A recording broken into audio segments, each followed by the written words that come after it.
আপনারা তো জানেন যে সরকার ইতিমধ্যে পেট্রোল পাম্পগুলোতে ট্যাগ অফিসার নিয়োগ করেছে এবং সেই সুবাদে আমরা ট্যাগ অফিসারদের কাছ থেকে প্রাপ্ত তথ্য মতে আমরা রেগুলার আমাদের মোবাইল কোড করছি।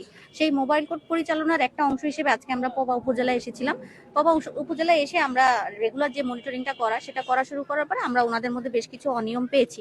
ওনারা হচ্ছেন যে কোনো প্রকার স্লিপ দিচ্ছেন না এবং ওনাদের বেশ কিছু তথ্য ওনাদের কাছে নেই, আপডেট নেই এবং ওনারা যেই পরিমাণ তেল ওনারা এখানে মজুদ দেখাচ্ছেন সেটা চেক করারও কোনো ব্যবস্থা নেই। এই সব কিছু মিলিয়ে ওনাদের বিরুদ্ধে আমরা 2 লাখ টাকার মতো জরিমানা করেছি অপরাধগুলো আমলে নিয়ে এবং ওনারা যেই সকল সেবা গ্রহীতাদের ওনারা তেল দিয়েছেন তাদেরকেও আমরা বিষয়টি বুঝিয়ে বলেছি এবং আমাদের যে রেগুলার মনিটরিং অফিসার আছেন, ট্যাগ অফিসার আছেন, ওনাদের সামনে এই সব কিছু হয়েছে, ওনারাও বিষয়টা ওয়াকিবহাল আছে।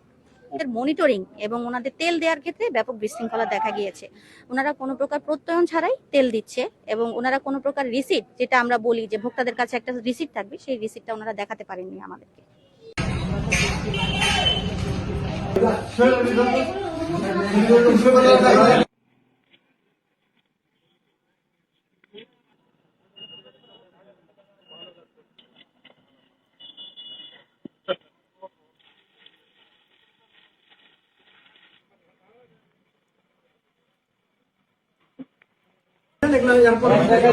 যেহেতু বললো যে আমাকে অভিযানের যেতে আব্দুলের ওগুলো তো কি ওগুলো তো পেট্রোল